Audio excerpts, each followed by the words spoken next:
And when evening came, he entered into his tent, and lay down drunk. And he slept, and was uncovered in his tent as he was sleeping. And Ham saw Noah his father naked, and he went out and told his two brothers outside. And Shem took his garment, and he stood up, and he and Japheth, and they placed the garment on their shoulders, and, turning backward, they covered the shame of their father, and their faces were backward. And Noah woke up from his wine, and knew everything which his youngest son had done to him. And he cursed his son, and said, Cursed is Canaan, let him be an enslaved servant of his brothers. And he blessed Shem, and said, May the Lord, the God of Shem, be blessed, and may Canaan be his servant. May the Lord enlarge Japheth, and may the Lord dwell in the dwelling place of Shem, and may Canaan be his servant. And Ham knew that his father cursed his youngest son, and it was disgusting to him that he cursed his son. And he separated from his father, he and his sons with him, Cush and Mizraim, and Put and Canaan. And he, Ham, built a city for himself, and he named it after his wife, Naeltamauk. And Japheth saw that it was jealous of his brother, and he also built a city for himself, and named it after his wife, Adatananses. And Shem dwelt with his father Noah, and built a city near his father on the mountain. And he also named it after his wife, Sedekethelabab. And behold, these three cities were near Mount Lubar. Sedekethelabab was in front of the mountain on its east, and Naeltamauk was facing south, and Adataneses was toward the west. And these are the sons of Shem, Elam, and Ashur, and Arphaxad, who was born 2 years after the flood, and Lud, and Aram. The sons of Japheth are Gomer, and Magog, and Madai, and Javan, Tubal, Meshach, and Tiras. These are the sons of Noah. And in the 28th Jubilee, Noah began to command his grandsons with ordinances and commandments and all the judgments which he knew.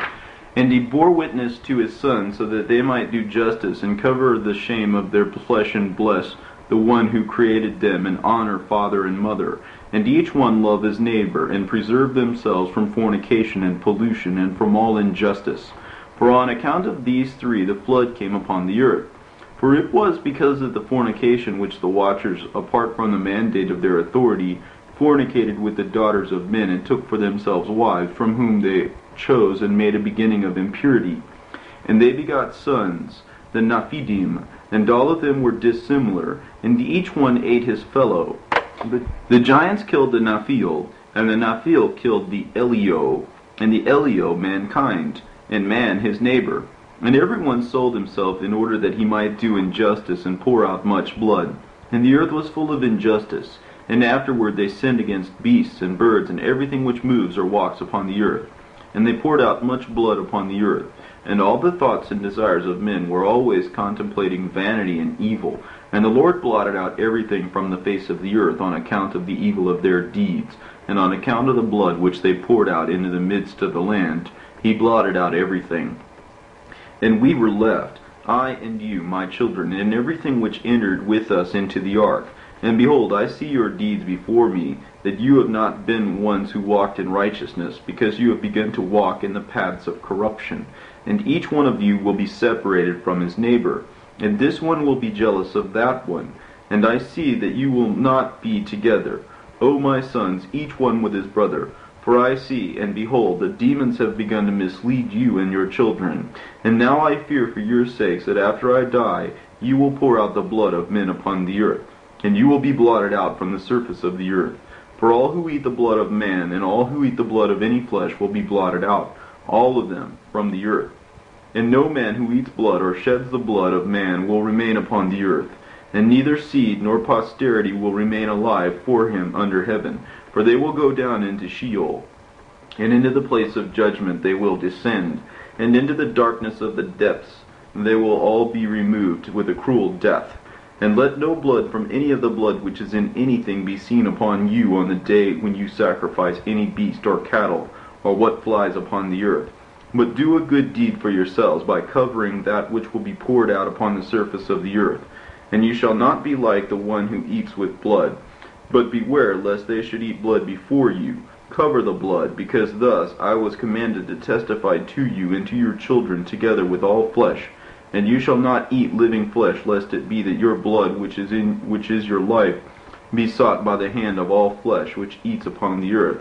For the land will not be cleansed of the blood which is poured out upon it, because by the blood of one who poured it out will the land be cleansed in all of its generations.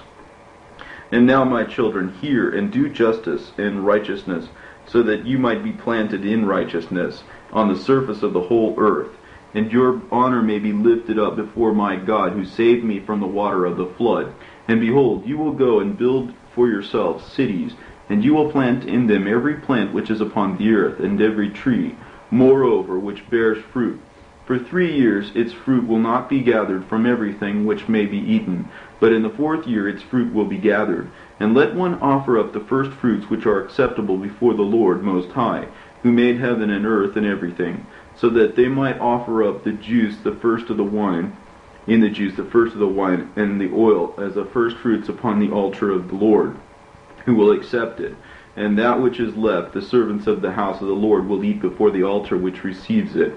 And in the 7th year make its release, so that you might release it in righteousness and in uprightness, so that you will be righteous, and all your plants will be upright.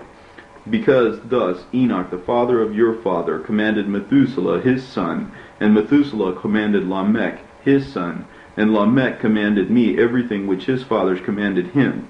And I am commanding you, my sons, just as Enoch commanded his son in the first Jubilees, while he was alive in his 7th generation. He commanded and bore witness to his son and his grandsons until the day of his death.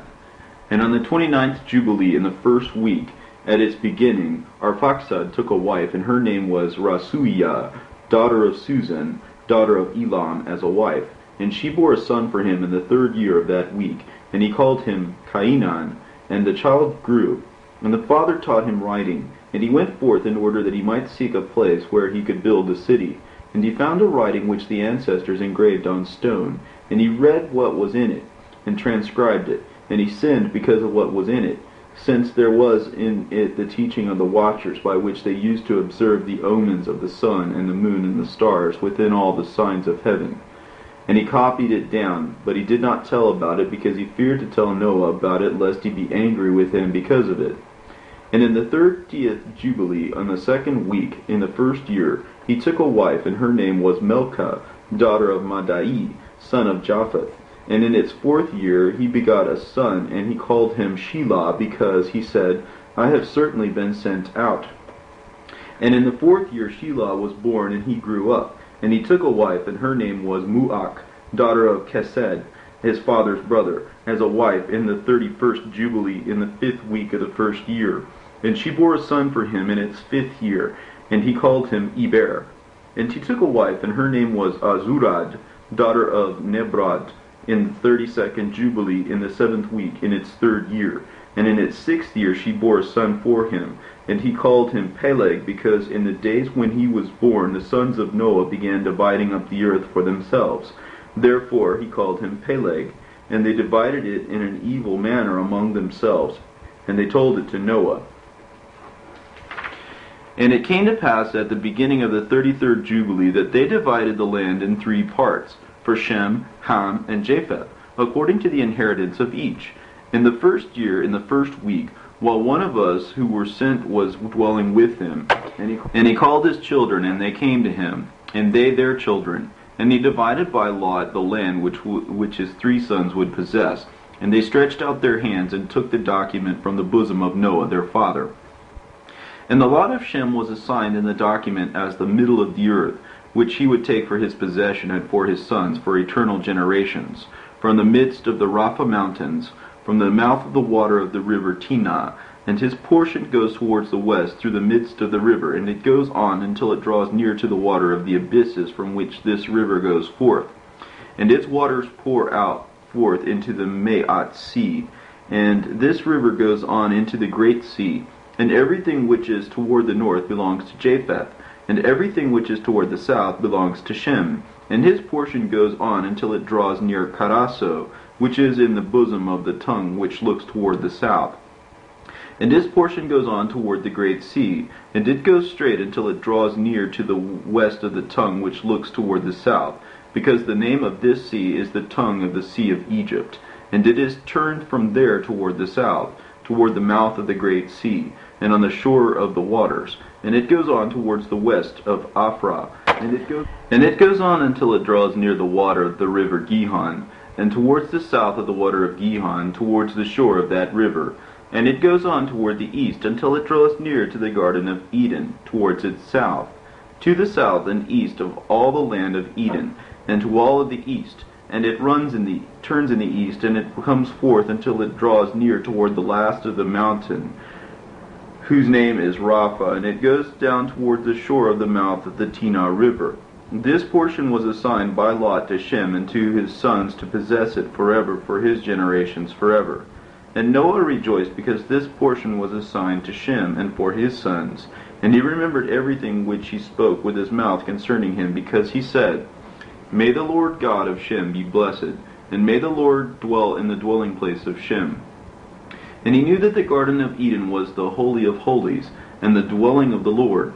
And Mount Sinai was in the midst of the desert, and Mount Zion was in the midst of the navel of the earth. And the three of these were created as holy places, one facing the other.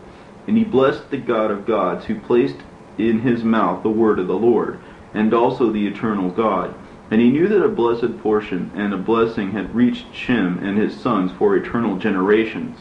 All the land of Eden, all the land of the Red Sea, and all the land of the east, India, go along the Red Sea and its mountains, all of the land of Basa, all of the land of Lebanon, the islands of Kaftor, all the mountains, all of Mount Senir, Amanus, Mount Ashur, which is north, all of the land of Elam, Ashur, Babel, Susa, Media, and all the mountains of Ararat, and all the region beyond the sea, which is beyond Mount Asher, which is toward the north, and blessed and wide land, and everything which is in it is very good. And to Ham was assigned the second portion, towards the other side of the Gihon, towards the south, on the right of the garden, and it goes on towards the south, and it goes along all the mountains of fire, and his portion goes on towards the west, toward the Atel Sea, and it goes on westward until it draws near the Ma'uk Sea, to which nothing descends without perishing. And it goes forth in the north to the end of Gadir, and it goes forth along the edge of the water of the sea into the waters of the great sea, until it approaches the river Gihon. And it goes on along the Gihon River until it approaches the right side of the Garden of Eden. And this is the land that went forth to Ham as a portion, which he will possess forever for himself and for his children and for their generations forever. And for Japheth, the third portion was assigned beyond the Tinah River toward the north of the mouth of its waters. And it goes on towards the northeast of all the region of Gog and everything east of it. And it goes on towards the north to the north. And it goes towards the mountains of Kelt, towards the north, toward the Ma'uk Sea. And it comes toward the east of Gadir, up toward the edge of the water of the sea. And it goes on until it draws near to the west of Phadeg, and it returns towards Aphreg. And it goes on toward the east, toward the water of the Me'at Sea. And it goes on toward the side of the Tinah River, toward the northeast and east until it approaches the end of its waters, toward Mount Rapha. And it goes around to the north. This is the land which came to Joppa and to his sons, as the portion of his inheritance which he will possess for himself and for his sons, for their generations forever. The 5 great islands, and a great land in the north. But it is cold, and the land of Ham is hot. But the land of Shem is not hot or cold, because it is mixed with cold and heat. And Ham divided his land among his sons, and the first portion was assigned to Cush toward the east, and west of him for Misraim, and west of him for Put, and west of him for Canaan, and towards his west was the sea.